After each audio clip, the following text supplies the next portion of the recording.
যাকে আমরা রঙ্কিনী দেবী বলছি, ইনি কোনো হিন্দুর দেবী নন। কথাটা শুনতে অনেকের খারাপ লাগবে, তো মূলত ইনি জৈনদের দেবী। ইনি জৈনদের শাসন যক্ষিণী বলা হয়, ইনি তার একজন। রঙ্কিনীতে ওরা যে জৈনদের মন্দির ছিল, জৈনরা এখানে বাস করতেন। আমি যখন প্রধান শিক্ষক ছিলাম, আমি এখানেরই ছাত্র, আমি তখন সেই বিষয়গুলো নিয়ে অনেক গবেষণা করেছি, অনেক কিছু আবিষ্কার করেছি। রঙ্কিনীতে একটা আদি মন্দির ছিল, ঠিক এই মুহূর্তে যেখানে শিব মন্দির হয়েছে। ও একটা গাছ আছে, ভেড়া গাছ বলে, সেই গাছটার মধ্যে পাথরগুলো রয়ে গেছে। প্রাচীন যে মন্দিরটার গায়ে গাছটা হয়ে মন্দিরটাকে ভেঙে ফেলেছিল, তার অস্তিত্বটা ওইখানে পাথর হয়ে রয়ে গেছে। এবং তার চত্বরের যে পাথরগুলো ছিল সেগুলো চারিদিকে ছড়িয়ে ছিটিয়ে আছে। বাকিরা কেউ ঘাট বাঁধাতে, কেউ কাপড় কাচার পাথর করতে নিয়ে চলে গেছে। জৈনদের এখানে যে আবাসস্থল ছিল তার জ্বলন্ত প্রমাণ এখানে জৈন তীর্থঙ্কর মহাদেব জৈনের স্ল্যাবটি। এটি গাছের তলায় আছে, কালো পাথরের স্ল্যাবটি, যেটিকে এখানে স্থানীয় লোক ভৈরব বলে পূজা করে। উনি কোনো ভৈরব নন, আজকে ক্ষয়ে গেছে। আমরা যখন ছোট ছিলাম, অর্থাৎ 1964-65 সালে যখন আমরা ছাত্র পরে যখন এসেছিলাম, তখন ওই 24 জন তীর্থঙ্করের ছবি চারপাশে আঁকা ছিল, মাঝে ছিল মহাবীর জৈনের মূর্তিটি। এখন এখানে কি করে এলো? যখন সমুদ্রগুপ্তের উত্থান হলো, সমুদ্রগুপ্তের নেতৃত্বে হিন্দু ব্রাহ্মণ ধর্মের উত্থান হলো এবং গৌড়রায় শশাঙ্ক বোধিবৃক্ষ পুড়িয়ে দিলেন। বৌদ্ধরা তো ভাগ হয়ে গেল, শেষ থেকে তান্ত্রিক হয়ে গেল, ন্যাড়ানেড়ি হয়ে গেল, বৌদ্ধ ধর্ম এখানে বিলুপ্ত হয়ে গেল। কিন্তু জৈন ধর্ম রয়ে গেল অনেকদিন, কারণ জৈন ধর্মের ভিত্তি ছিল সাধারণ মানুষ। তো জৈনরা পালিয়ে এলো এই নিম্নবঙ্গে, এখানে দুরন্ত জঙ্গল, অনেকে নদী নালা পেরিয়ে সমুদ্রগুপ্তের বাহিনীর বিকাশ আর সম্ভব নয়। ম্যালেরিয়া, কলেরা, রাস্তাঘাটের অসুবিধা, নিরাপদে ওরা থাকত। এখন রঙ্কিনীর বুকে 3টি শাল গাছ দাঁড়িয়ে আছে। এগুলোর বয়স 1000 বছরের চাইতে বেশি। ভেতরটা ফাঁপা হয়ে গেছে, অনেক অগাছা জন্মেছে উপরে, কিন্তু 3টি গাছ সাক্ষ্য দিচ্ছে এখন যেখানে জগাড়ার জঙ্গল ছিল আপাতত অবলুপ্ত হয়ে গেছে। যেখানে হাট বসে, ওই 4-5টা শাল গাছ আছে, জায়গায় ঘিরে সাঁওতালদের পুজো হয়। এটা পুরোটাই আমাদের ছোটবেলাতে আমরা যখন হোস্টেলে থাকতাম, শাল জঙ্গল ছিল, মহার জঙ্গল ছিল, তেঁতুলের জঙ্গল ছিল। ওই জগন্নাথ জঙ্গলটা ওইখান পর্যন্ত বিস্তৃত ছিল। সেই জঙ্গলে আশ্রয় নিয়ে ওরা থাকতেন। তারই অবক্ষয়ের শেষ হিসাবে ওই 3টি শাল গাছ রয়ে গেছে। বিচ্ছিন্নভাবে 3টি শাল গাছ থাকার তো কোনো কারণ। বেশ, এখানে আরো কতগুলো জিনিস আছে। যেটা কুঠির বাঁধ, হাসপাতাল যে বাঁধটা, তার কোনাতে একটি শাওড়া গাছ আছে, তার নিচে কালো সোনা বলে একটি কালো পাথরকে পূজা করা হয়। এটিও জৈনদেরই শিক্ষার অবশেষ। আরো উল্লেখযোগ্য বিষয়, এগুলো নিয়ে কেউ এখানে লোক মাথা খাওয়া না। এখানে 5 স্কোয়ার কিলোমিটারের মধ্যে কোনো ব্রাহ্মণ ছিল না। 5 স্কোয়ার কিলোমিটার। যারা ব্রাহ্মণ আছেন, আমি যেহেতু প্রধান শিক্ষক ছিলাম, শিক্ষা আমার পেশা ছিল, ইতিহাস আমার প্রিয় বিষয় ছিল, তার জন্য আমি বলছি। আমার জ্ঞান বুদ্ধি মতো অনেকে খারাপ লাগতে পারে। এখানে যারা ব্রাহ্মণ আছেন, টিসরা এবং কাদাকুলি, এরা বহিরাগত। যারা কাদাকুলিতে আছেন তারা সিংহাজড়ার থেকে ওখানে গেছে। আছেন, 2-3 ব্রাহ্মণ আছে। এপাশে যারা ব্যাসটামইতে আছেন, এরা বহিরাগত, এরা নেতুরপুর থেকে এসছে। যারা গেরাবাজ বা জরকায় আছেন, পাত্ররা, এরাও বহিরাগত, এরা বাইরের থেকে এসছে। সালিনা যারা সিংহ মহাপাত্র আছেন, তারা ভ্যারাইটিয়া রাজবংশ থেকে ওখানে যে বসতি স্থাপন করেছেন রাজাদের দামে। এপাশে কোনো ব্রাহ্মণ ছিল না। গোটা লক্ষ্মীশ্বর গ্রামে 1 ঘর মাত্র ব্রাহ্মণ ছিল, তো নিম্ন শ্রেণী ব্রাহ্মণ অশ্বিনী শর্মা, এখন ব্রাহ্মণ ছিল না। ওটা লক্ষ্মীচন্দ্র নামে একজন মাত্র গ্রাজুয়েট ছিল, গৌরাঙ্গ সুন্দর দাঁড়ান, একটি মাত্র গ্রাজুয়েট ছিল। তাহলে দেখা যাচ্ছে এখানে কোনো ব্রাহ্মণ ছিল না। আমরা তো এখানে লোক ছিলাম না, আমাদের সিমলাপালের লোক ছিল। আমাদেরকে এখানে আসতে হয়েছিল 400 বছর আগে। আমাদেরকে ওখান থেকে ভাগ করে এখানে বিদায় করে দেওয়া হয়েছিল জঙ্গলমহলে। আমাদের সাথে সাথে গাঁড়ার ব্রাহ্মণরা এসেছিলেন, কেনবেড়ার ব্রাহ্মণরা এসেছিলেন, পাথরডিঙ্গার ব্রাহ্মণরা এসেছিলেন, জাবড়ার ব্রাহ্মণরা এসেছিলেন, তার উপরে জামদার ব্রাহ্মণরা এসেছিলেন, কুসুমকারীর ব্রাহ্মণরা এসেছিলেন। ব্রাহ্মণদের বাসের ঠিকানা ছিল যেটাকে নামকুল বলা, ধন্যাগুড়ি, বেলকারালি, মৈথরা, কুঞ্জিকুড়ি। এই পাশ থেকে কোথাও কোনো ব্রাহ্মণ নেই। বাস করতে এখানে কারা? বাউরি, সর্দার, জেলে, এইখানে মূল মাহাতো, এইখানে মূল অধিবাসী। এর আরো জ্বলন্ত প্রমাণ আছে।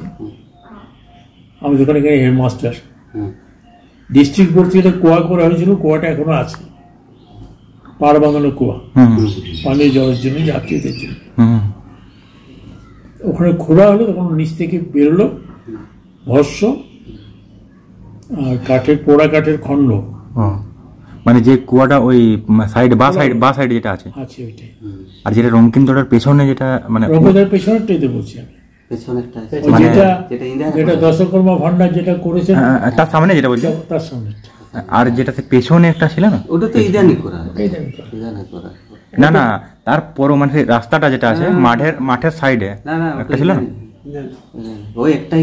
আমাকে ডাকলেন, আমি যেই দেখলাম আমি বুঝলাম এখানে যে জৈন মুনি বা জৈনরা থাকতেন, তাদের রান্না খাওয়া দাওয়া এখানে হতো।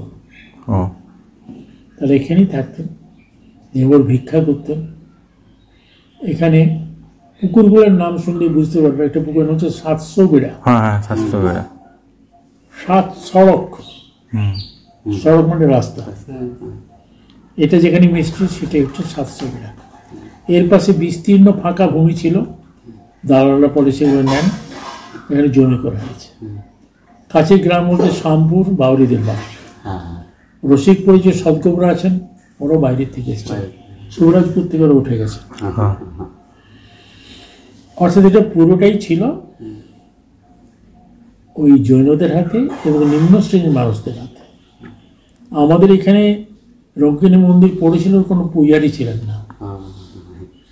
আমার বাবা রাজা বিজয়চন্দ্র সিংহ চৌধুরী রঙ্কিনী দেবীকে নিয়ে এসে রঙ্কিনী মন্দির প্রতিষ্ঠা করেন। মন্দির গায়ে দেখবে রাজা সৃষ্টি বিজয়চন্দ্র সিংহ চৌধুরী নামটি লেখা আছে। এবং উনি বৈকুণ্ঠনাথ চক্রবর্তী, অর্থাৎ বর্তমানে যারা পুজো করছেন রাজু চক্রবর্তী বা বিদ্যুৎ চক্রবর্তী, ওদের বাবা হচ্ছেন বিদ্যুৎ চক্রবর্তী, বলছেন নারায়ণ চক্রবর্তী। নারায়ণ চক্রবর্তী বাবা হচ্ছেন বৈকুণ্ঠ চক্রবর্তী। ওকে নিয়ে এসে এখানে পূজার ব্যবস্থা করেন এবং জমি দেন। জমিটা পেয়েছেন কৃষ্ণচন্দ্র চক্রবর্তী, নারায়ণচন্দ্র চক্রবর্তী, সত্যেন্দ্র চক্রবর্তী এবং মথুরানাথ চক্রবর্তী। এর মধ্যে জমিগুলো মথুরানাথ চক্রবর্তী বিক্রি করে দিয়ে চলে গেছেন, বাকিটা অধিকাংশই বিক্রি করে দিয়েছেন।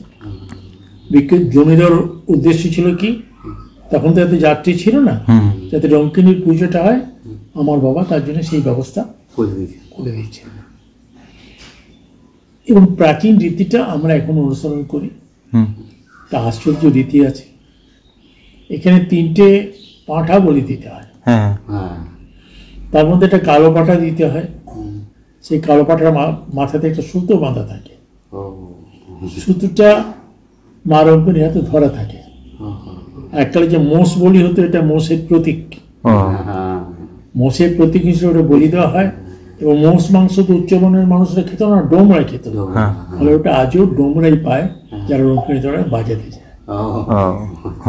এই প্রথাটার মধ্যে তুমি খুঁজে পাবে কারণ কার্যকরী। এবং আমি যে প্রথায় পুজো চলতো সেই প্রথায় আজ আমি পুজো করে যাচ্ছি।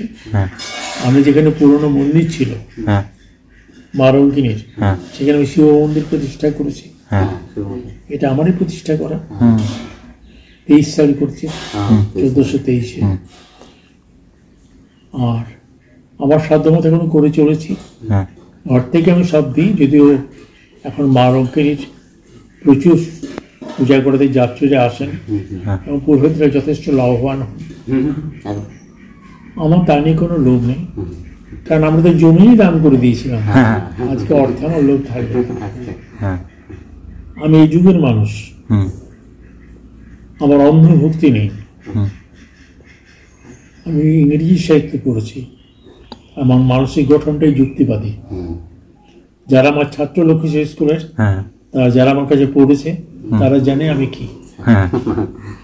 আমার 81 বছর বয়স হয়েছে, আমি তিলকও করি না, গলায় মালাও করি না, কিন্তু আমি গভীরভাবে ঈশ্বর বিশ্বাসী। বাড়িতে গোবিন্দজির মন্দির আছেন, আমি নিয়মিত গোবিন্দজির পূজা করি। 3 বেলা পূজা হয়, অন্নভোগ বিলি করা হয়। সকালে উঠে গোবিন্দজির মন্দিরে যে আমি প্রণাম করি। আমার গলাতে পইতে আছে, আমি মুরগি মাংস খাই না, আমার বাড়িতে মুরগি ঢুকে না। তো তার মানে এই নয় যে আমি অন্ধভক্ত। আমার ইচ্ছা একটাই, আমার ছাত্রীদেরকে নিয়ে গেছিলাম, আমি ক্লাস 11-এ ছাত্রদেরকেও নিয়ে গেছিলাম, যে আমি বিশ্বাস করি বা না করি কিছু যায় আসে না। হাজার হাজার মানুষ যারা মনে করে ওই পাথরের মধ্যে দেবতা আছেন, আমার তাদের বিশ্বাসে আঘাত দেওয়ার কোনো অধিকার নেই। আমি বিশ্বাস করতে পারি, নাও করতে পারি, ব্যক্তিগত।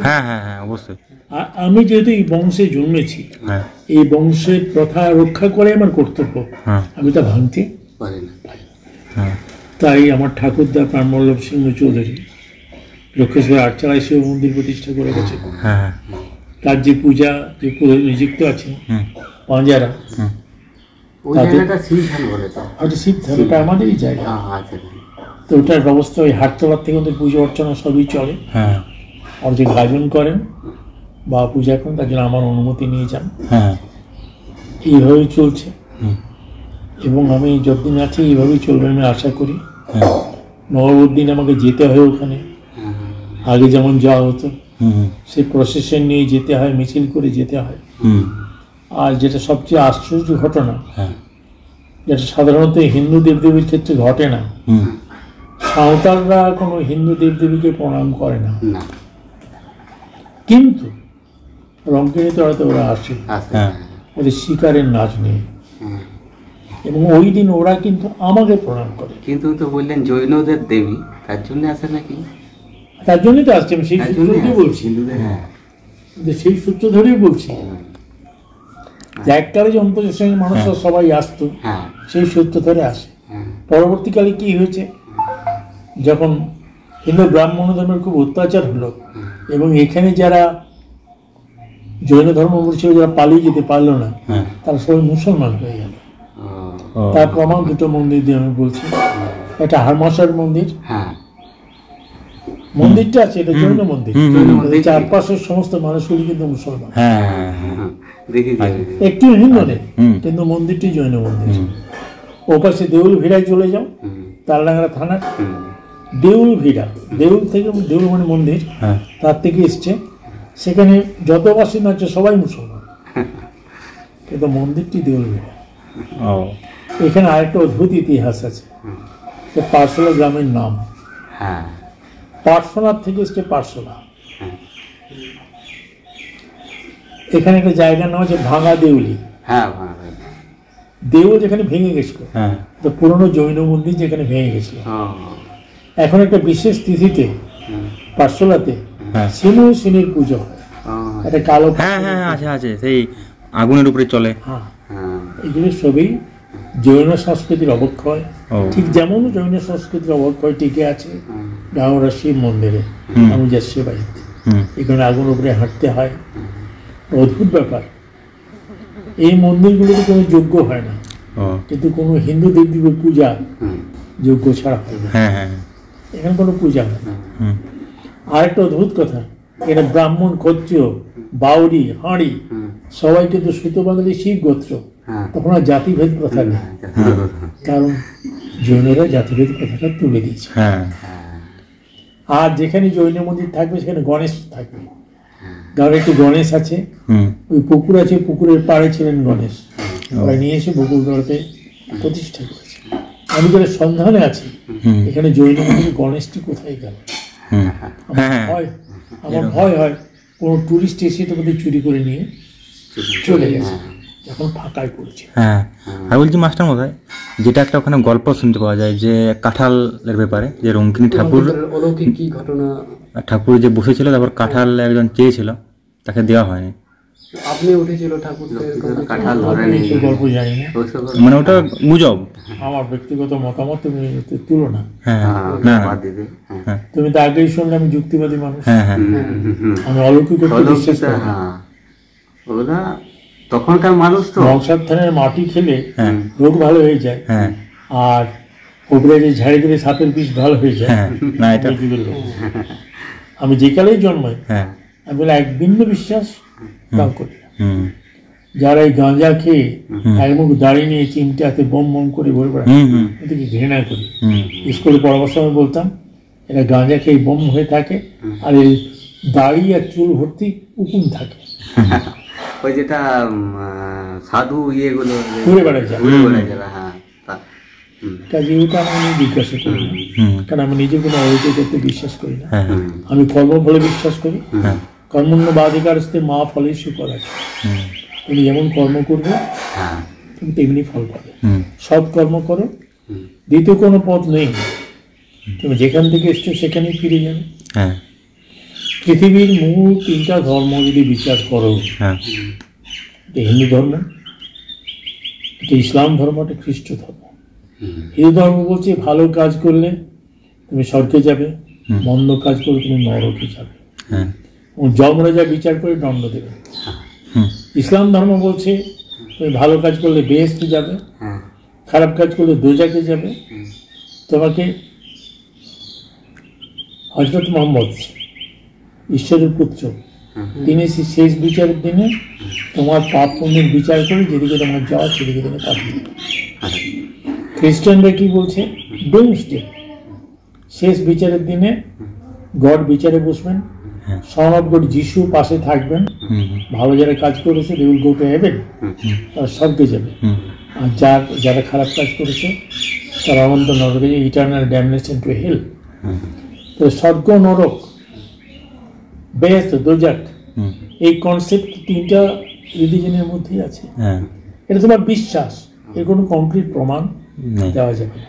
যেমন তোমার আত্মা শরীর ছেড়ে বেরিয়ে যাচ্ছে, হ্যাঁ হ্যাঁ এটা কোনো ল্যাবরেটরিতে কিন্তু প্রমাণ করা না। যাবে না।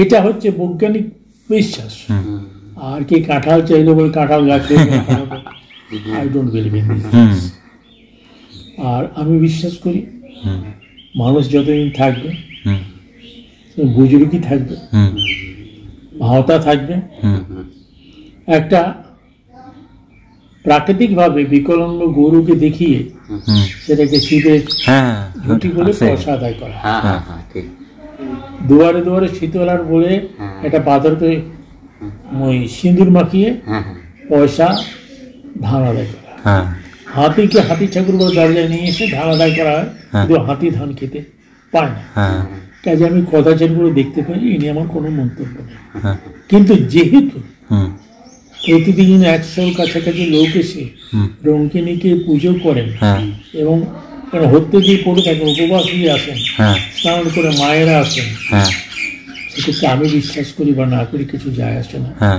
কারণ আমি সমাজেরই অঙ্গ, এবং আমি যেহেতু শিক্ষকতা করতাম, হ্যাঁ হ্যাঁ আমার একটা বড় ভূমিকা আছে, হ্যাঁ আমার বক্তব্যের অনেক বেশি গুরুত্ব আছে। হ্যাঁ অবশ্যই আমি সেইভাবে চলার চেষ্টা করি।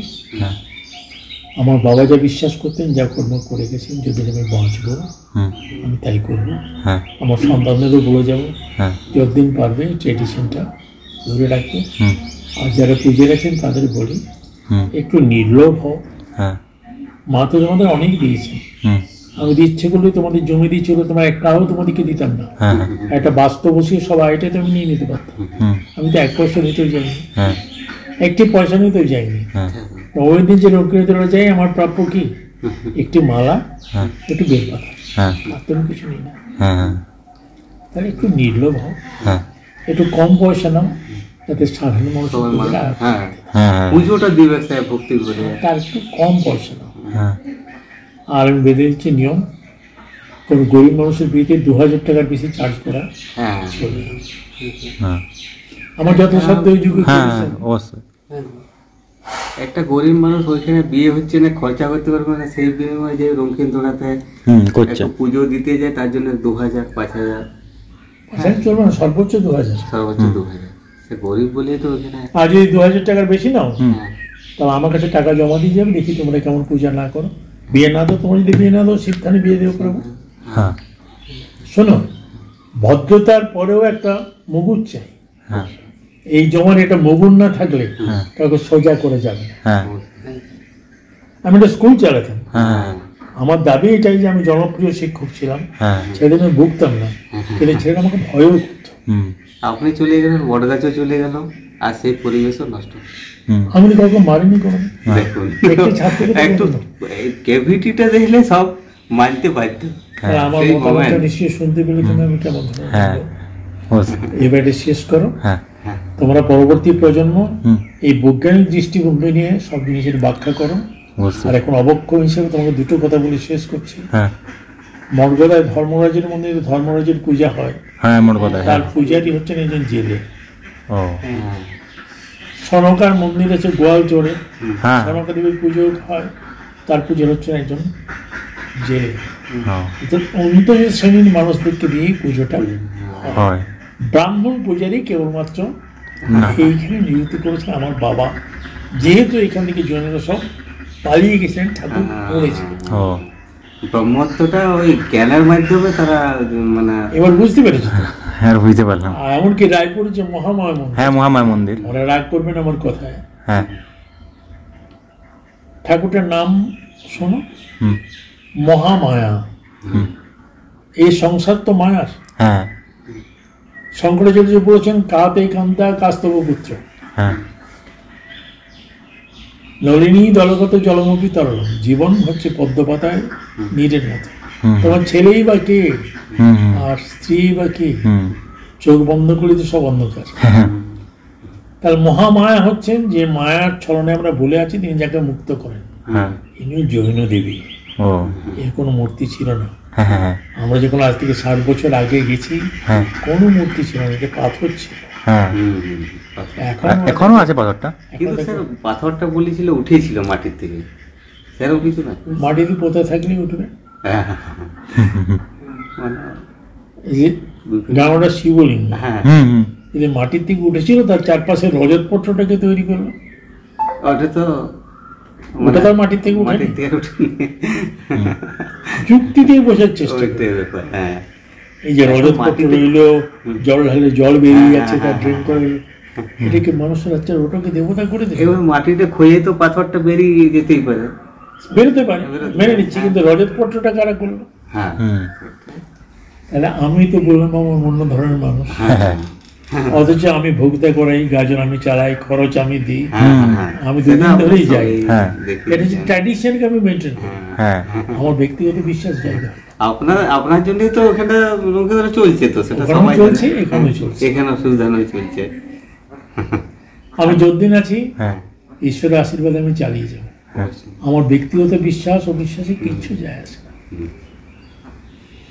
আমি তো ধর্ম বিরোধী নেই, ভক্তির বিরোধী নেই, হুম। কিন্তু ভক্তির জন্য অন্য ভক্তি না হয়। হ্যাঁ অবশ্যই।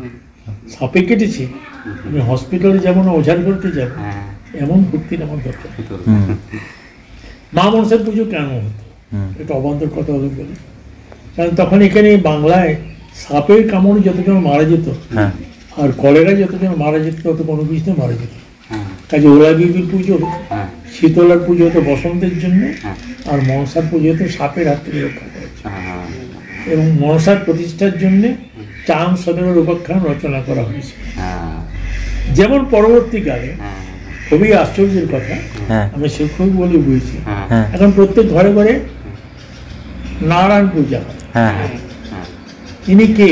ইনি কি হিন্দু দেবতা? একদম না, এটা সত্য পীর।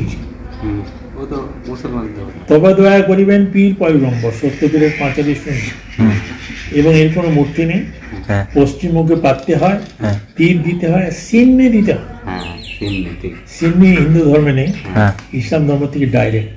হ্যাঁ কিন্তু আমরা কি করেছি, হিন্দু রিলিজিয়নের যে রিলিজিয়ন অফ অ্যাসিমিলেশন, হ্যাঁ হেতায় আর্য, হেতা অনার্য, হেতায় দ্রাবিড় চীন, সকুন্দল পাঠান মোগল, এক দেহ হলি, আমরা সবাইকে আত্মসাৎ করেছি, সবাইকে কুক্ষিগত করেছি। এই সত্যপীর আমাদের কাছে সত্য নারায়ণ হয়ে গেছে। আমরা সংক্ষেপে করি নারায়ণ পূজা হচ্ছে।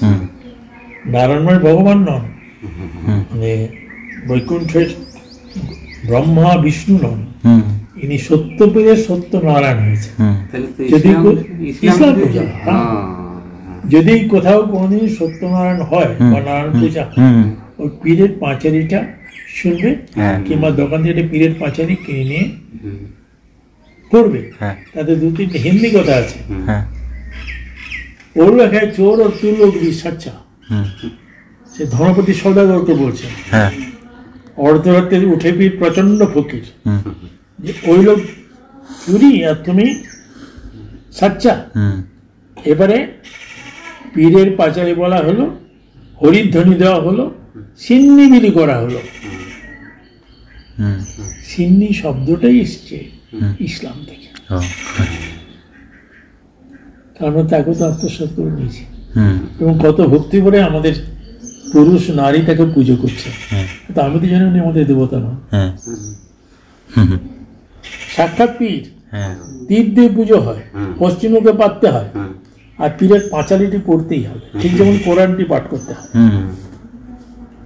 তোমরা এই প্রজন্মের লোক, আমার বয়স হয়েছে, তোমরা যুক্তিবাদী মন নিয়ে দেখবে, এই আশা রেখে কোনো ধর্মকে অসম্মান না করে, কোনো দেবতাকে অসম্মান না করে নিজের একটা চিন্তা তৈরি করবে।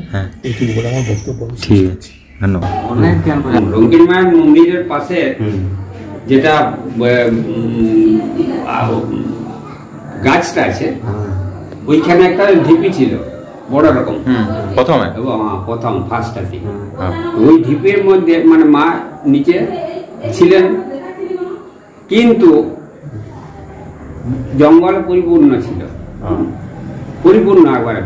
মানে এমনকি তখন বাঘ নেকড়া বা সরীসৃপ মানে সাপ শেয়াল টেয়াল সব ঘোরাফেরা করতে, এবং ওই জায়গাটা ছিল আর কি। মানুষ যাতায়াত করতে পারতো না।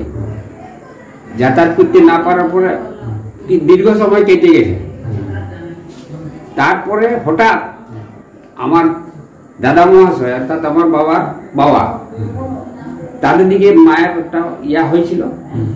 একই রাত্রিতে, একই দিনে রাত্রিতে স্বপ্নার্ঘ একটা স্বপ্নে আদেশ হয়েছিল। তাতে করে আমার দাদু ওলকা ধরন রাজমিস্ত্রি ছিল, যারা ওই ক্ষত্রিয়, তাদের দিকে, এবং পদ্মদের বাবা বিজয় চাঁদ,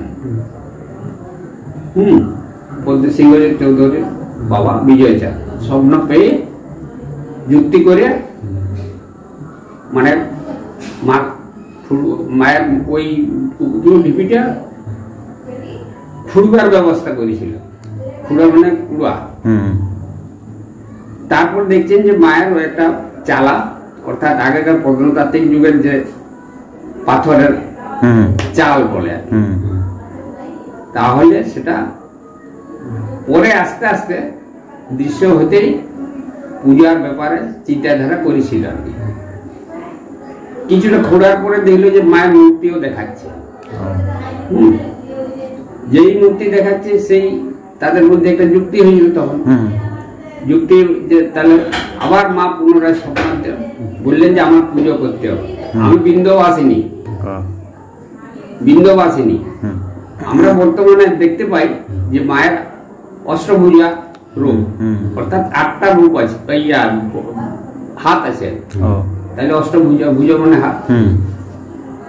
কিন্তু মায়ের যখন প্রতিকৃতিটা পুরা খনন করা হলো, তখন দেখা গেল যে মায়ের জিহা পর্যন্ত আছে, লেলিয়ান জিহাটা, যেমন কালী আর কি, এবং ডাইনে বায়ে যোগিনী ডাকেনি, নিচে শিব পড়ে আছে, পাথরের খোদাই।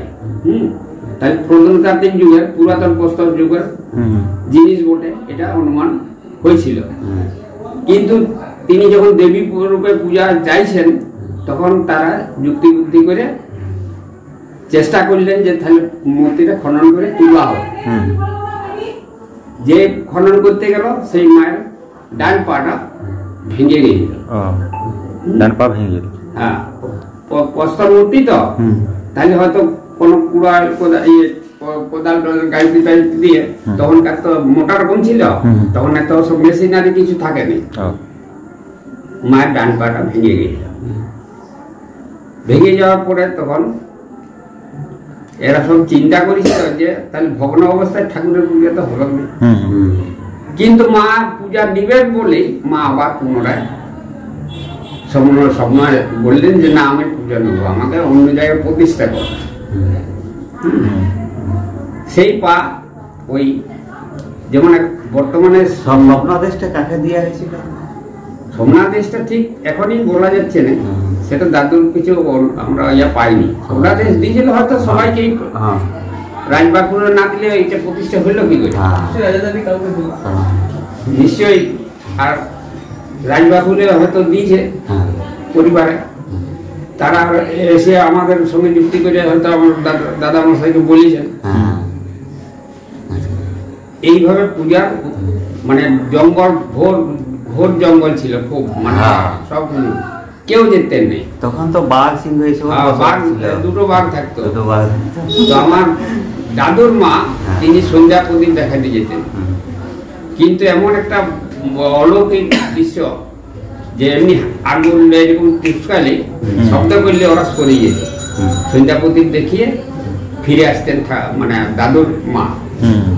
সেই সব আমাদের গল্পে শোনা, কিন্তু আমরা প্রত্যক্ষ ভাব দেখি যে জানি আমাদের নিজেদের সময়কালে। আমার বাবাও কিছু দেখেছেন, বাবার সঙ্গে প্রায় ব্রিটিশের রূপ ধরে মা ইয়া করতেন, কথা বলতেন। হ্যাঁ, কিরকম একটা ঘটনা? মানে ওই বাগাল ছেলের ব্রিটিশের মতন, কিংবা মা তো ব্রিটিশের মতো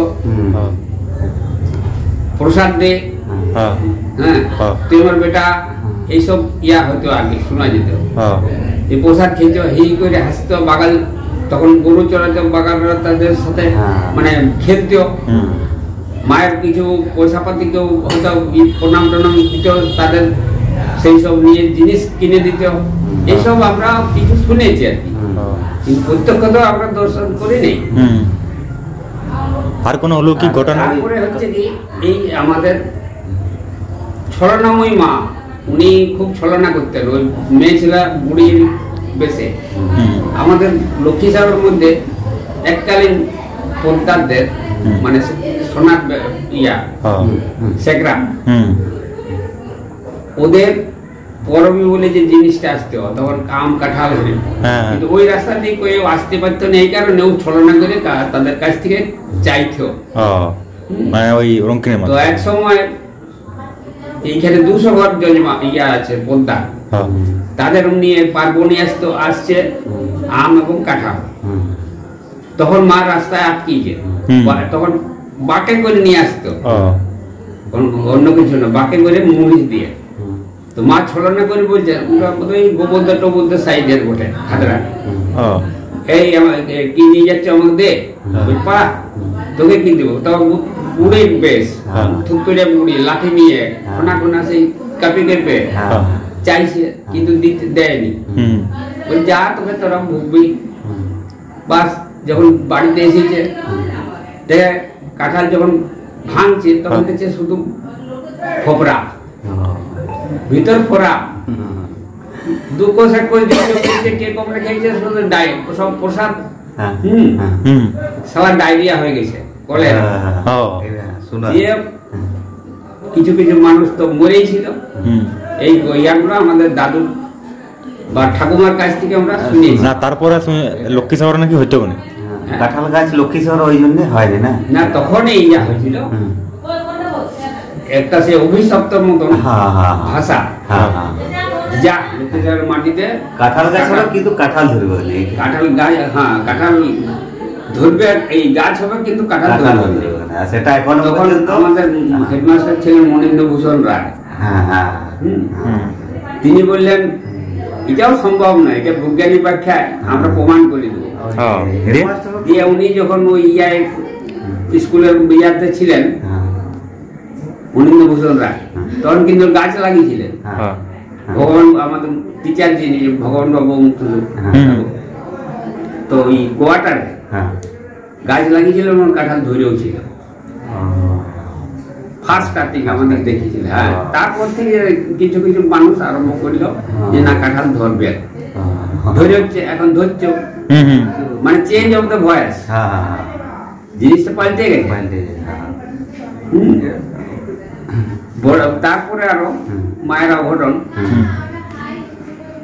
মানে ভর দুপুর বেলা কেউ ওখানে যেতে পারতো না, এমন একটা শক্তি, ওখানে কেউ যেত না। মায়ের জমি যে দেওয়া ছিল, সেই জমি আমাদের নামে সেই সব চাষ হলে আমাদেরকে একটা ভোগ, মায়ের ভোগ দিতে হয় ধান লাগানোর আগে। তো একবার ডাক মনসা করে যাচ্ছে না, ডাকতে গেছে এক আমাদের এই মানে লেবার, তো তার কানটা কেটে নিয়ে চলে গেছিল, একটা হুড়াইলের মতন জিনিস, ডান কানটা। সেই থেকে আমাদের ধান ডাকা বন্ধ হয়ে গেছে, আজ পর্যন্ত ধান ডাকতে হয় না। আমরা ওইখানে দুধ চিরা পৌঁছিতে বলি তোমার ধান তুমি ইয়া করো মা। আজও দীর্ঘ আমাদের 200 বছর আমার দাদু বাবার আমল থেকে, সেইটা আমরা আজও রেয়াজটা রেখেছি। ধান একটা অলৌকিক ব্যাপার আমি দেখেছিলাম যে আমি পূজা করতে যাচ্ছি, তখন দেখছি চূড়ার উপরে একটা মেয়ে ছিল বসে আছে। তখন ছোট্ট মন্দিরটা ছিল, যেটা আছে যেটা আছে ওইটা ছোট্ট মন্দিরটাই এখন ওটা ভাঙেনি, ওইটা আদি মানে ওরা ওই ছোট যেটা আছে ভিতরটা, কারণ তখন ওই সিমেন্ট রড এরকম একটা ছোটটা ছিল, এখনো আছে, এখনো আছে, ওইটাই মা আছে। তখন সিমেন্ট রড এইসব পাওয়া যেত না, কি করে হলো না ঘুষিং পুড়িয়ে সেই পড়িয়ে পরে ডাস্ট করা হয়েছিল, ডাস্ট, সেই ডাস্টে অর্থাৎ চুন সুরকিয়ে, সেই চুন সুরকিয়ে দিয়ে পাথরকে খোদাই করে করে ওই মন্দিরটুকু হয়েছিল। হ্যাঁ, লোক লেগে এখন ওই আর ওই ক্ষত্রিয় মিস্ত্রি অর্থাৎ রায়রা ওরাই করেছিল। তারপরে প্রতিষ্ঠা হলো, মাকে আনার পরে ওই পিছনে একটা ওই অ্যাঙ্গেল দিয়ে একটা ইয়া করে দিয়ে ব্যাকেট, তাতে মায়ের মূর্তিটা স্থাপন এবং যাগযজ্ঞ করে পুনশ্চার করে স্থাপিত হইল। তারপরে হলো নানা রকম অনেক বছর ইয়া হলো, জঙ্গল নষ্ট করে দিল, সব জঙ্গল নষ্ট হয়ে গেল, মানুষ যাতায়াত বাড়িল। তা সত্ত্বেও মায়ের কিন্তু আবির্ভাব ছিল। তখনকার আচার আচরণটা ভালো ছিল, শুদ্ধ, পুরো পরিষ্কার। দিন গেছে এই কর্মকার পাড়াতে অনেকে রাত্রে মায়ের ঘোড়ার ঘুঙুর শুনতে পাইত, আর এখন সব অনাচার, তার জন্য মায়ের কোনো আবির্ভাব। আর তারপরে যখন ওই খেপলো ইয়া ওর নাম সুভাষ মহন্ত অর্থাৎ বান্টু, ঠিক বুঝলেন, রাত্রেবেলায় যে ভোর প্রহর, তখন যে ওর সেই যেটা কপাট ছিল অ্যাঙ্গেল দিয়ে, সেই অ্যাঙ্গেল সিস্টেম কপাটের অ্যাঙ্গেলটা ভেঙে ইয়া উত্তরে আর মাকে গরদানটা ইয়া করে দিল, ছিন্ন অবস্থার মতন হয়ে গেল। দিয়ে কোনো লোক এসে সকালবেলা দেখছে যে ওই ছেলা হাম্বি তাম্বি করছে, নানা ইয়া দেখাচ্ছে, খেপার মন বিন্দা, সেই সব দেখে লোহার রায় আমাদের খবর দিলে যে এরকম এরকম ব্যাপার, চলো মন্দিরে যেতে হবে। কি না এরকম ভেঙে দিই, কে না এরকম বান্টু বসতে হবে। হ্যাঁ, গেলাম, বাবা বলে যা তাহলে দেখে আয়, যাই দেখি হ্যাঁ সত্যি, মানে সেই ইয়া করে তখন বুঝবি বকছে, খেপার মন তো ধরলাম, ধরে পরে ওখানে তখন আটচালা ছিল কাঠে আর খড় দিয়ে ছাউনি, তাতে বাঁধলাম গামছা দিয়ে। হ্যাঁ, দিয়ে ঠেঙ্গা কত দিল, কি করবো রাগ, তখন দিয়ে পদ্ধতকে খবর দিল, আমি করেছি ওগুলা। পদ্ধত বলল আমি আর যেই কি করবো, ভেঙে যখন দিয়েছে তখন একটা বিধি ব্যবস্থা আপনারা বলুন কি করতে হবে। বলি শুনুন, ছিন্ন অবস্থা তো নয়, মুন্ডটা প্রতিকৃতিটা করতে হবে, তাহলে করবেন না, আমাদের আদেশ দিন। চলে এলাম, এসে বাবা বললাম যে এই ব্যাপার। তখন এই যে ব্যাগটা মল্লভূম হ্যাঁ হ্যাঁ ব্যাংক ওটা ওই সরস্বতী ওনাদি হ্যাঁ হ্যাঁ ও কিন্তু খুব ভক্ত হয়ে গেছে, অটোমেটিক ভক্ত। রবীন্দ্র যেতেও আসতো হ্যাঁ ও দেখেছে যে এই ব্যাপার। আমি বললাম যে ওনাদের দেখো তোমার তো এরকম বাড়ি হচ্ছে সব হচ্ছে মিস্ত্রিরা ওই ছত্রি মিস্ত্রি চাই, লোহার সন্তান পাওয়ারই চলবে না। বলি ঠিক আছে, আমার ছত্রি মিস্ত্রি পাওয়া যাবে বিদ্যুৎ ভাই, নেপাল রায় আছে গাড়োয়া, বুঝেছে? ও অবশ্যই দেড় মারা গেছে। বললো যা জিনিসপত্র দিলে আমি কামি দেবো। বা আমাদের সাহস দিল, বাবাকে এসে বললো যা লাগবে কাকু আমি সব দেবো।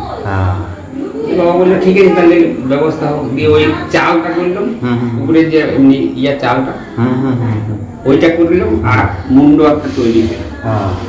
তাহলে সেই চিনি মশলা তার মধ্যে বাঁ ধারটা বার, এই ডান ধারটা অঙ্গ হানি হয়ে গেল। আটটা হাত, চারটে আটটা হাত, তো তার মধ্যে হাতের কিছু ভাঙিয়ে দিয়েছিল এমন ভাবে চালাবে, মানে সেই খেপা মারিছে আর কি, যেমন ভাবে মারিয়ে দিল। দিয়ে ফিটিং করলাম মূর্তিটা, চাল একটা হলো। তারপরে বাবা মোর্চার ডেকে পুরস্কারণ শোধন টোধন করে স্থাপন হলো। তারপর দিন বাবার অলৌকিক কাণ্ড একটি দেখেছিল মা, একটি ওই যে মদন পাল বলে ছিল, মদন পালকে চিনবি বোধ, ওকে এমপি বলতে লোকে, ওই পাড়া ওই অরুণ পাল, অরুণ পাল ওদের ওর জেঠুদের দাদা। ও কালসুলি জঙ্গলে ওখানে মাহাতো বাড়ি গেছিল, যে কুল পাকায় নিয়েছিল, আনছিল ব্যাগে। তো ওই যে সাইফোনটা আছে হসপিটালের ওইখানটায়, ওকে ওইখানে আটকিছে বুড়ি, একবার থুতরি 80 বছর 90 বছরের বুড়ি, লাঠি নিয়ে হে বাবা কি নিয়ে যাচ্ছ দে বড় গন্ধ, বলছে পাহ গন্ধ। আমি সব বহুত দুপুরে বৈশাখ মাস, কি আর আছে কুল আছে দে বাবা, আমার এরকম মায়ের ইয়াটা দেয়নি। প্রণাম করেছে রঙ্গিন দোড়ায়। যখন ঘরে গেছে তার একটা আলাদা ভাব এসে গেছে মনের মধ্যে, যেই উঠানটাতে পড়ে গেছে, পড়ে যাওয়ার পরে গাঁ গাঁ করছে, আমি কি করলাম, আমি কি করলাম, কেন দিলাম নাই, আমি কি করলাম। ওর স্ত্রী ভাবলো বোধহয় রোদে গরম এসে কোনো অসুবিধা অজ্ঞান হয়ে গেছে, কিন্তু বলছে মুখে আমি কি করলাম, বুঝতে পারে না। তখন ডাক্তার ডেকে তাকে সেবা শুশ্রূষা করিয়ে ডাক্তার বলেছে যে কিছু হয়নি, এর সানস্ট্রোকের মতন অবস্থা হয়ে গেছে, কিন্তু সারাক্ষণই সে একই ভাষা। তারপরে যখন দেখে কুল আছে ব্যাগে, কুল ব্যাগটা ওর স্ত্রী রেখেছে ঘরের মধ্যে, তখন ওদের একটা কিছু মনের মধ্যে উদয় হয়েছে, কি হলো, কি হতে পারে। বাঁকুড়া নিয়ে গেছে, বাঁকুড়াতেও কিছু হয় না, বাঁকুড়া ফেরত এসেছে তাও কিছু হয় নাই, হেন রকম যাবে খায় নাই, রাত হচ্ছে ঘুমা, সবাই ঘুমিয়ে গেছে, ও কিন্তু বকেই চলেছে। কি বলছিল, কি করলাম, কেন দিলাম নাই, কি করলাম, এইভাবে বকছে সবসময়। কিন্তু ওর স্ত্রী কিছু বুঝতেই পারছেন, ডাক্তাররাও বুঝতে পারছেন ওর আসল ইয়া। ভোর হয়ে আসছে এমন সময় অবস্থায় ওর স্ত্রী স্বপ্ন দেখছে যে বলছে তোর স্বামী আমাকে কুল পাকা দিল নি কেন, তার জন্য অমনি হলো, তুই আমার পূজারি, তখন আমি পূজারি ওখানে, আচ্ছা আচ্ছা, আমার পূজারীকে ফুল দিয়ে আসবি যা, আমি ফুলেরটাও ভালোবাসি। এটা আমার চাক্ষুষ, আমার জীবনের মানে অভিজ্ঞতাপূর্ণ ভাষা, এবং আমি অনুমান করি। পরের দিনে সকালে কিন্তু ওর স্ত্রী চান করে আর করে শুদ্ধ হয়ে সেই কুল নিয়ে গেছে মায়ের থানে, দিয়ে নামিয়ে রেখেছে। আমি পুজো টুজো করে ঘরে পূজা করে এসে দেখছি একটা মেয়ে মানুষ পড়ে আছে, এলো মাথায়, মানে চুল এলো করে ভিজা কাপড়ে পড়ে আছে।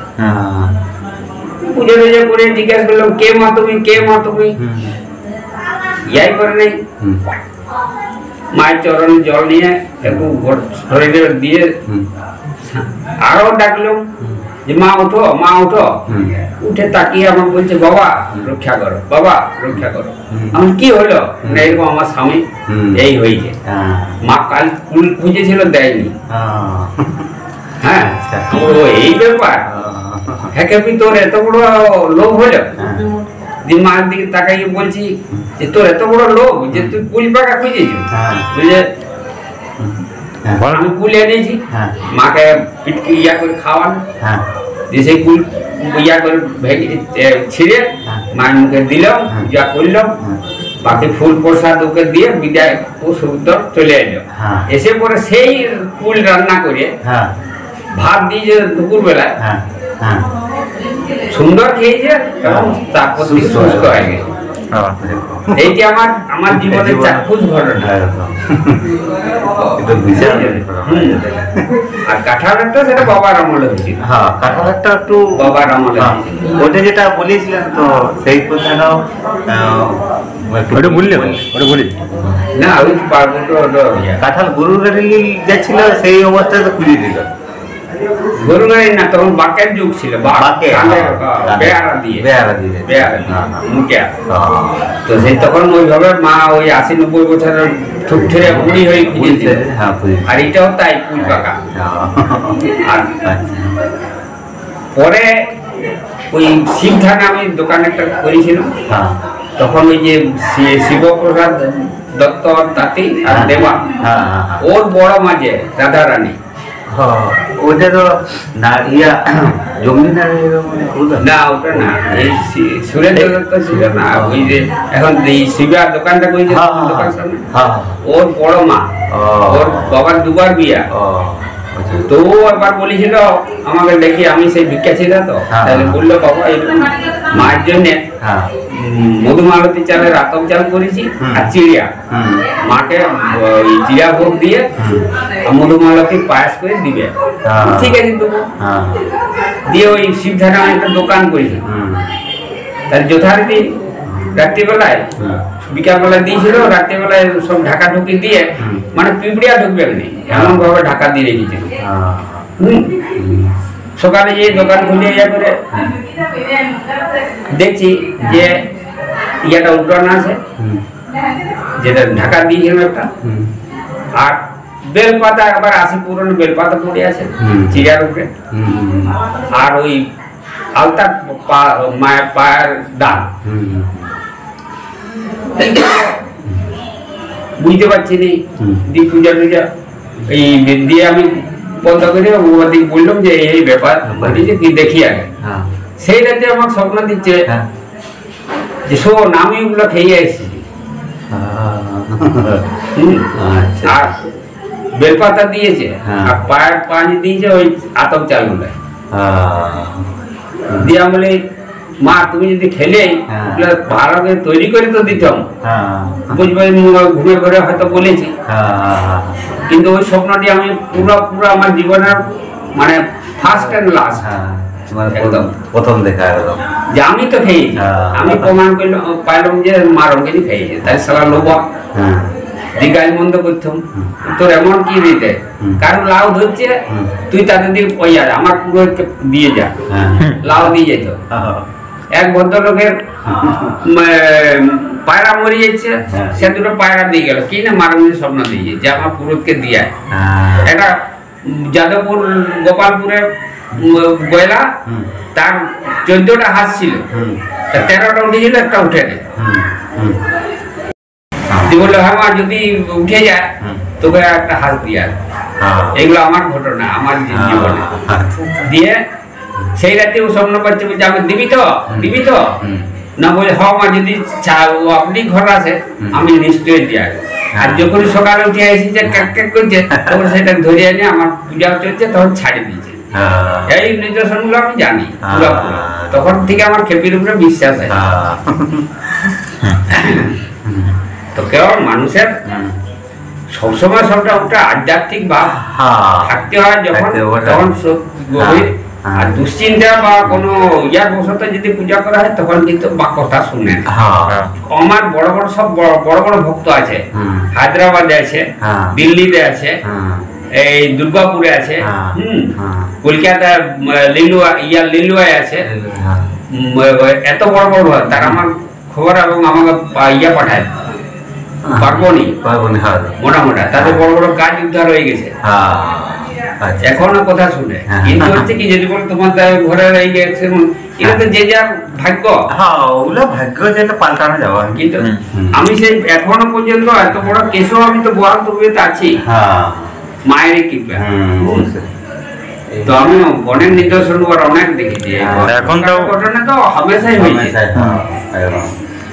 তো আসল প্রত্নতাত্ত্বিক দিক দিয়ে ওই এখন ওই যে ওইখানে মন্দিরটা করে দিয়ে শিব ঠাকুর প্রতিষ্ঠা হলো, তাতে করে একদিন আমি বলি মানে মনে মনে এমনি যেমন তোদের আমাদের কথা হচ্ছে আমার তুই এমন কেন করলি, ওই যে ভৈরবকে ভৈরব তো আমার স্বামী, ওই যে ইয়া মূর্তিটা ওই গাছতলের জায়গা ওইখানে আমি তো এখানে ব্যবস্থা করে দিয়েছি, তাহলে আমাদের আর কিছু বলবেন নেই আর পদ্ধতিরও কিছু বলবেন না। কিন্তু এখন প্রতিকৃতিটা আছে গাছটায় ঠেসান, আমরা মহাকাল বলে পূজা ওই ঠাকুর তো জৈন দেবী ভৈরব ভৈরব ঠাকুর রঙ্কিনী মায়ের রণকিঙ্কিনী হচ্ছে রণকিঙ্কিনী অর্থাৎ চামুন্ডা, ওই জন্য বলির ব্যবস্থা আছে। ক্ষত্রিয় রাজা তখনকার দিনে উদ্বোধন করেছিল ক্ষত্রিয় রাজা পদ্ধত, পদ্ধত তো উৎকল কিন্তু এটা ক্ষত্রিয় রাজের অর্থাৎ মল্লভূম বিষ্ণুপুরে অ্যাটাচ, যেটা অরিজিনাল আর বিষ্ণুপুরটা হচ্ছে বর্ধমানে অ্যাটাচ। মহাধিরাজা রাজাধিরাজা ওয়ার অ্যাটাচ হচ্ছে মল্লভূম, সিংভূম, ধলভূম। আমরা হলাম ধলভূমের, এটা তিনটা স্টেজ আছে। তো মানে তখন এখন যেমন মন্ত্রী, প্রধানমন্ত্রী, উপমন্ত্রী, উপমন্ত্রী, হ্যাঁ রাষ্ট্রমন্ত্রী, কিন্তু তখনকার দিনে একটা একটা ইয়া দিয়েছিল রাজারা উপাধি, তেমনি এগুলো সব বর্ধমান রাজার ইয়াতে বিষ্ণুপুর মল্লভূম, মল্লভূমের ইয়াতে ধলভূম ইয়ারা। মানে বিষ্ণুপুরের যে রাজা হলেন তারা মল্ল রাজাই তো, ওরা মল্ল রাজা আর এরা ধলভূমা। এদিকে একটু পদবি দিয়েছিল, দিয়ে এদিকে ওই পরগনা হিসাবে দিয়েছে। এখন যে হয়তো 2500 বিঘা জমি পদ্ধতির ইয়াদের পাইছিল শরীরদাররা এখন ভিন্ন ওই ঝাড়ি ভেঙে খোলা ভাঙি, তাহলে সেইটা এখন ডিস্ট্রিবিউট হওয়ার জন্য কমে গেছে। কিন্তু যখন মৌজা হিসাবে দিয়েছিল তখন রাজার ইয়া হিসাবে তখন খাজনা দিতে হইতো। যখন ইংরেজ পালালো নীলকর ইয়াটা উঠে গেল তখনই এদের দিকে খাজনা দিতে হইতো বড়। তারপরে যখন ইয়া মানে ওই আমাদের যে জমি দিয়েছিল সেটা ইন্দিরা গান্ধীর আমলে মানে ওই ইয়া করে দিল দেবত্তর লোক। দেবত্তর লোক মানে দেবত্তরের জমি যেসব হয়তো যেমন শিব ঠাকুর আছে, লক্ষ্মীদার শিব ঠাকুর ওটা রাজা, গাড়োরা শিব ঠাকুর রাজা, পাশলার রাজা, বনপহুরিয়া রাজা, দয়লা রাজা, খাতড়া রিয়া কোটগড়া পর্যন্ত রাজা, দুর্গা মেলা কোটগড়া দুর্গা মেলার রাজা রাজা এরিয়া উদ্ধারটা অন্য মানভূম চলে যাচ্ছে। তো পদ্ধতিকে এখন কোথাও কোথাও কিছু কিছু দিতে হয়, এখন দিয়া বন্ধ করে দিয়েছে অনুদান, এখন পদ্ধতি নিচ্ছে কর হিসাবে, সেবাইতের কাছে কর হিসাবে। ওই খাতড়া ওইগুলো সব কর পায় এখনো পর্যন্ত? এখন দেয়নি, এখন ওইগুলো বুঝবা হিস্টোরিক্যাল ইতিহাসটা ওইভাবে। তো ইয়ে যে জমিটা রাজা রয়েছে কিন্তু একটা সম্মান দিয়েছিল। পদ্ধতির বাপও বড় ছেলে, ঠাকুর দাদাও বড় থাকেনি। বিজয় সিংহ চৌধুরী ওদের যে সাতবা এই যে ছিয়াজোড়া, কাদকুলি, তোর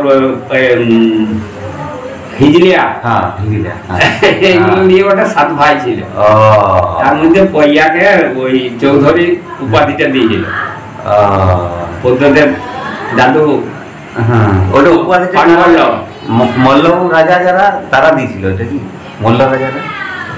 এরাই না চৌধুরী। বড়, শোন আমি বলছি, হুম, তুই ঘরের বড়, হুম। তোর পরে 5টা ভাই, হ্যাঁ তাহলে তো ওই জ্যেষ্ঠ হিসেবে সম্মান। হ্যাঁ হ্যাঁ হ্যাঁ ওই ভূতাত্ত্বিক লোক এসেছিল, বর্ধমান ইয়ার থেকে রিপোর্টার এসেছিল, ফটোগ্রাফার এসেছিল, নিয়ে গেছে, কিন্তু কোনো আমরা হদিস পাইনি। বললো চ্যানেলে দেবো, তাও নাই, মায়ের উল্লেখই হয় না। ও দাদা এগুলো আগে এখন তো প্রতিদিন কত মানুষ আসে পুজো দিতে? ও বাবা, এখন দিল্লি, হায়দ্রাবাদ, উড়িষ্যা, তোমার কলকাতা, আসানসোল, কুলটি, বাগপুর, মানে এইসবগুলা প্রায় হামেশাই আছে। প্রতিদিন তো কত মানুষ হয়? 4000 মায়ের ইয়ারা ফটো চলে গেছে মোটামুটি না? পূজা দিতে 100-150 জন পার ডে না, পার Per ডে day 100 জন হবে। শনি মঙ্গলবার একটু বেশি হয়। বেশি হয়। পূজার পরীক্ষা এক্সামের সময় মাধ্যমিক ইয়ে হ্যাঁ, তখন তখন বেশি বেশি হয়। হয়। বাকি another time অন্য হ্যাঁ। ইয়া হয় না। আর কোথাও কত হয়? 30, 40, 20, 20, 50 হ্যাঁ। ম্যাক্সিমাম হচ্ছে ধরিলে হ্যাঁ ওই শনিবার আর মঙ্গলবার। মঙ্গল আজ নবমীর দিনে যে পূজাটা হয়, নবমীর দিনে পুজোটা সিংহ চৌধুরী রান্নার পদ্ধতি ছাগল বলি হয়। ছাগল। হুম। ওই দিনটা আমরা হয়তো সকাল 9টায় গেলাম, রাত 9টায় যারা মানসিক করে রাখে ওই দিনটা ওই দিনটা ছাগল ছাগল। ছাগলটা ওটা রাজার ব্যাপার, রাজা। এটা আমাদের কোনো একটির থাকে না। রাজা আসতে হয় তখন। ও আসতে আসবে কি ওর বাপ আছে। আমাদের ডাকাডাকির কিছু নাই, হ্যাঁ। আমরা কেবল পুরোই দিয়ে দেবো, কিন্তু হ্যাঁ। ও এসে অর্ডার দেয়। ওটা, হ্যাঁ। এখন ওটা জাগ্রত আছে, 10-20 হাজার লোক হয়। হুম, হ্যাঁ। ঠিক আছে তাহলে। অনেক কিছু জানা গেল।